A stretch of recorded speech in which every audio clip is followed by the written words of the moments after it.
नमस्कार दोस्तों, सुप्रभात।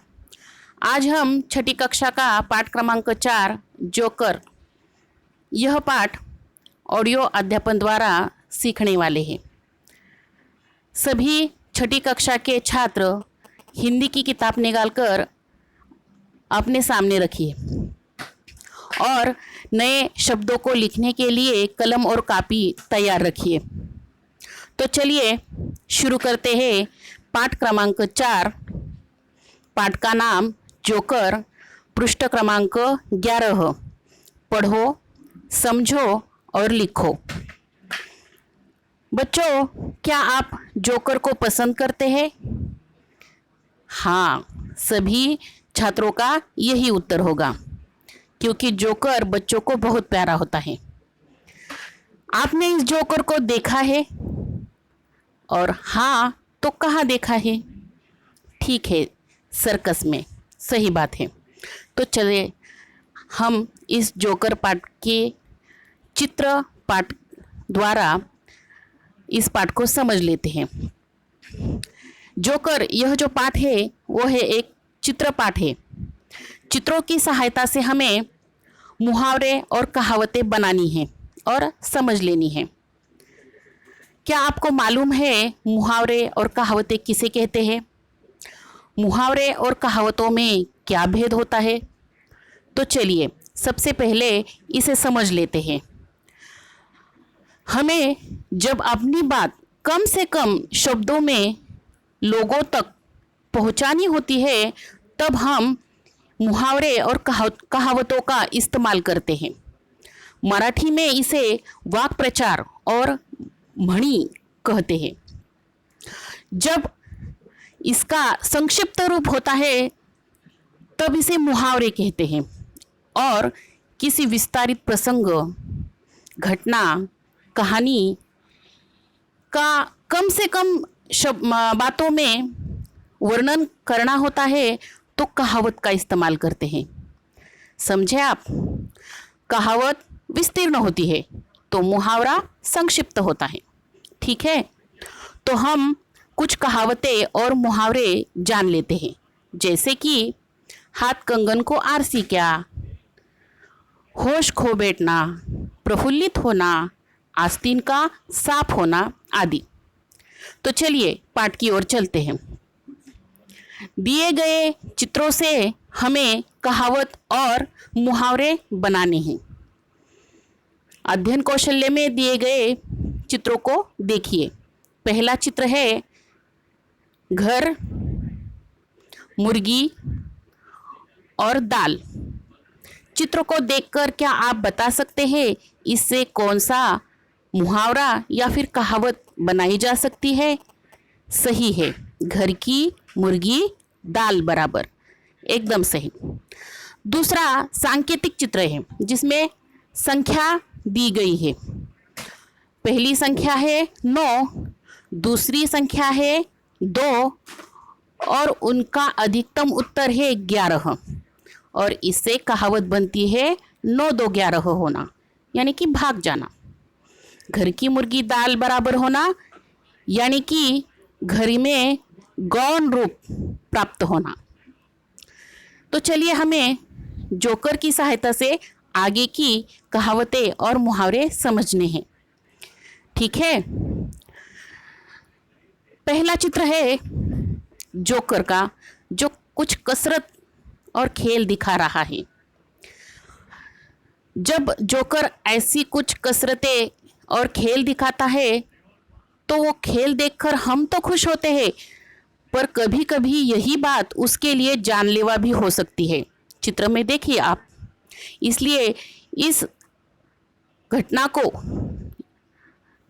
विस्तारित रूप में बताने की बजाय संक्षिप्त रूप में जब कहना होता है, कम से कम शब्दों में कहना होता है, तब मुहावरा या फिर कहावत का इस्तेमाल करते समय वाक्य आता है जान पर खेलना। जोकर जब अपनी करतूत, कलाबाजी, करामत जानलेवा होने के बावजूद करता है, तब उसके लिए मुहावरा आता है जान पर खेलना। अब दूसरा, जोकर सबको पसंद होता है, बच्चों को वो बहुत हंसाता है। किसी को हंसाना आसान बात नहीं होती, मगर जो हंसाने के लिए वो करता है वो सभी लोग हंसते नहीं। जोकर जब झूठ मूठ उन्हें हंसाने के लिए जोर से हंसने का नाटक करता है, तब उसे कहते हैं ठहाका लगाना, यानी कि जोर से हंसना। अब तीसरा चित्र,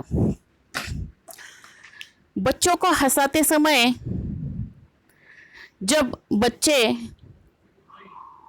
उसकी करतूतों को, उसकी करामतों को उचित प्रतिसाद नहीं देते तो वो नाराज हो जाता है और हंसाने के लिए अपना मुंह बना लेता है। उचित प्रतिसाद न मिलने पर जोकर जब ऐसा करता है तब उसे कहते हैं मन मसोस कर रह जाना, यानी कि उदास होना, नाराज होना, निराश होना। अब चलते हैं अगले चित्र की ओर। जब जोकर अपनी कलाबाजियां करतूतें दिखाकर खेल खत्म होने पर बाहर खड़ा होता है तो बहुत सारे बच्चे उस जोकर को धन्यवाद देने के लिए उसके आगे पीछे दौड़ते हैं, शोर मचाते हैं, और यह सब देखकर वो बहुत खुश हो जाता है और उसकी खुशी को बताने के लिए जो अगला मुहावरा आता है उसे कहते हैं फूला नहीं समाना, यानी कि बहुत खुश हो जाना। अब चलते हैं अगले चित्र की ओर।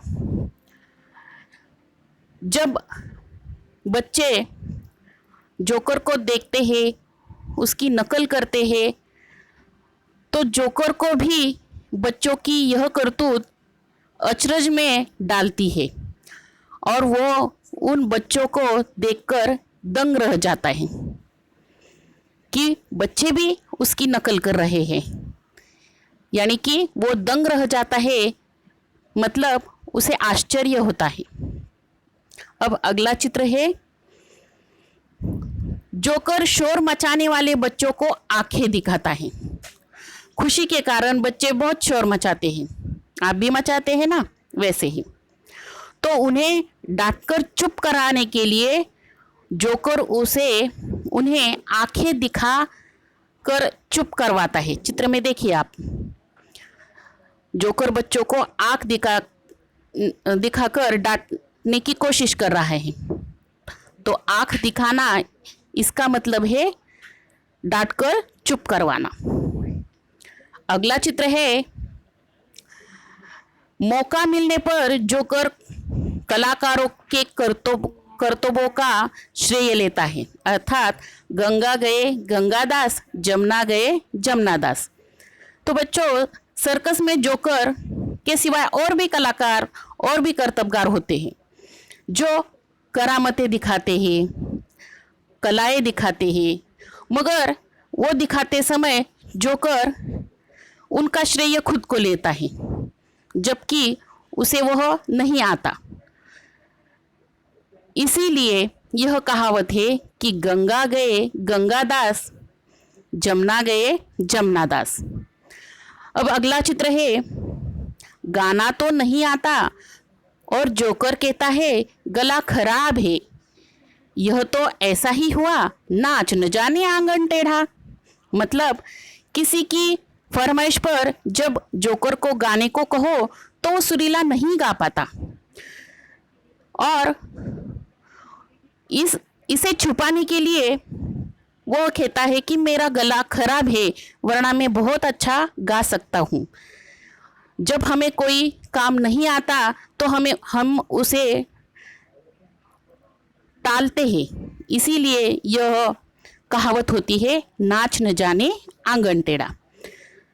इसी प्रकार से सभी चित्र आपने देखे, मुहावरे आपने समझे, कहावतें आपने समझ ली, तो आपके लिए एक स्वाध्याय है। यह चित्र देखकर आप क्या बता सकते हैं इसमें कौन सी कहावत या फिर मुहावरा छुपा है? यही आपका स्वाध्याय है। सभी चित्रों को गौर से देखिए और इस पर आधारित मुहावरा या फिर कहावत जो भी है वो बनाकर चित्रों सहित अपनी कॉपी में लिखिए।